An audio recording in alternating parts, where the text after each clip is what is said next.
Bonjour. Donc, l'idée dans ce salon Osons la France, c'est de dire aujourd'hui, c'est quoi l'énergie qui se diffuse en France à propos de l'entrepreneuriat et toutes les startups, les entreprises qui ont un certain dynamisme. À travers différentes expériences, je suis architecte, j'ai pu travailler dans différentes zones assez caractéristiques à propos des bureaux. Quand on prend la Californie, on a tout de suite l'image d'une start-up, des jeunes qui démarrent soit dans un garage, soit qui finissent avec une villa dans une piscine. Ensuite, j'ai pu aller dans les pays scandinaves où là, on a un rapport beaucoup plus fort entre la vie privée et la vie professionnelle en termes d'horaire, de satisfaction des personnes. On a une toute autre mise en perspective des choses importantes, une hiérarchie différente. Et ensuite, j'ai pu terminer mon petit tour par la Chine, où la vitesse est prédominante et on a une génération qui est obligée d'aller très très très vite. Et ça se ressent bien sûr dans la productivité et dans la façon dont sont gérées toutes les journées et donc tous les espaces. Et donc aujourd'hui, quand on parle de la France à ces différentes personnes, à 80%, la réponse que j'ai eue, c'est ça. C'est des personnes qui sont en train de faire la grève ou qui sont en train de râler. Et donc l'idée c'est comment changer cette image qui est, j'espère, fausse, et on en a un peu la preuve ici dans ce forum, c'est de dire on va lancer une initiative, l'initiative Happy Workspaces, qui regroupe, qui part de trois grandes dimensions. La jeunesse, on pense que cette nouvelle génération Y apporte par ses envies surtout un désir d'expérience totalement différent par rapport à nos aînés. Ce qui va être dans le terme de matérialisation physique des bureaux, quelque chose de totalement différent. On est moins dans des espaces fermés, on a beaucoup plus envie de rencontres, d'expériences moins informelles. La deuxième composante, c'est le digital, que ce soit les applications ou les composants mobiles, téléphones, etc. On a une approche totalement différente, à la fois de la spécialité et du temps, qui régissent nos journées quotidiennes de 8h à 19h. Et tout ça donc s'applique à l'architecture, aux espaces, à différentes échelles. Ça peut être à l'urbanisme, ça peut être dans le design des objets, on l'a vu dans la présentation précédente. Et nous, on s'intéresse plus particulièrement donc aux espaces de travail, d'éducation et en entreprise. Et donc l'idée, c'est de dire, à chaque fois, on va proposer des petits ingrédients, on ne va pas révolutionner la façon dont travaillent les gens, mais on va proposer des petits aménagements qui vont essayer d'induire des différents fonctionnements. Je ne vais pas vous donner une citation de Napoléon, mais ça va être Winston Churchill qui disait façonnons nos bâtiments et nos bâtiments nous façonneront ensuite. Et donc l'idée, c'est de dire, c'est une idée peut-être un peu naïve, mais on y croit, c'est de dire que si on change la façon dont nos bureaux sont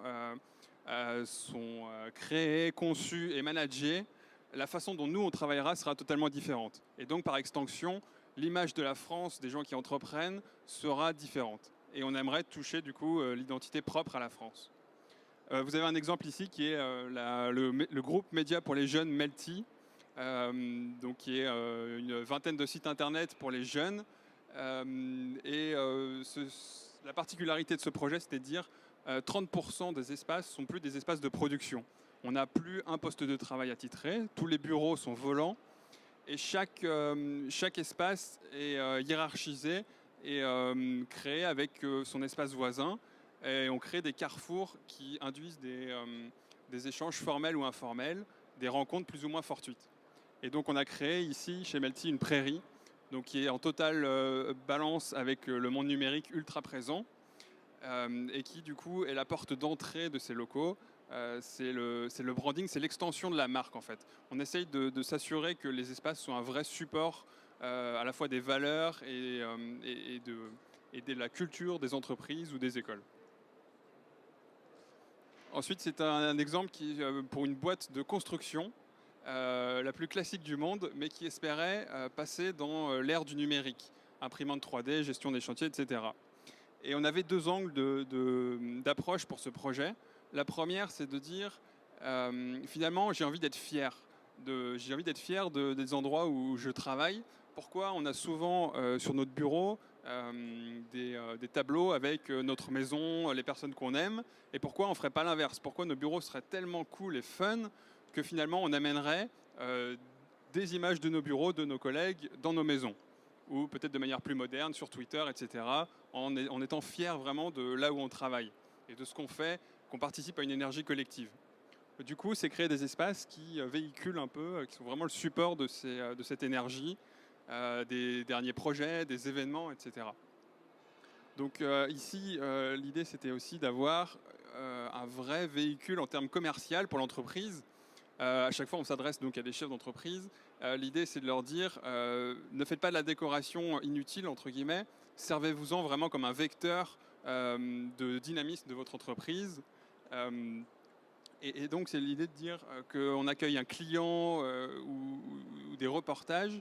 C'est vraiment d'avoir un support de l'historique et des nouvelles étapes de l'entreprise. Et enfin, j'aimerais terminer sur l'innovation. On est souvent confronté en architecture au développement durable. On a beaucoup de normes. On essaye de faire des choses, mais les budgets ne sont pas forcément alloués en priorité à ça. Et donc aujourd'hui, on est au forum Osons la France. L'idée, ce serait de récupérer au maximum les énergies qui sont autour de toutes ces constructions, ces bâtiments, ces rénovations, et essayer de les implémenter petit à petit. Et donc, c'est vraiment une conception vraiment positive du développement durable, en disant on va essayer d'accentuer sur les mobilités urbaines, sur le choix des matériaux locaux, et sur aussi un espèce de dynamisme commun avec certaines startups sur tout ce qui est objet connecté. Aujourd'hui, si on dit la gestion des éclairages, des climatisations va vous faire gagner un certain pourcentage dans votre facture, c'est souvent pas assez rentable et c'est souvent pas assez à court terme, au moyen terme pour ces entreprises. Donc l'idée, c'est de dire, grâce aux objets connectés qui commencent à arriver et avoir une certaine efficacité, on retrouve un certain sens à amener ces innovations dans l'architecture. L'idée, c'est donc d'avoir ce patchwork d'innovation de cette nouvelle génération pour amener vraiment un sentiment de venir au bureau de manière totalement décomplexée et que la façon dont les personnes managent leur entreprise aussi change petit à petit. C'est quelque chose qui se fera, si ça se fait, on y croit, à moyen terme et à long terme, et au final avoir une vraie image de la France conquérante et super dynamique comme on en a la preuve aujourd'hui. Merci. Merci beaucoup Nicolas.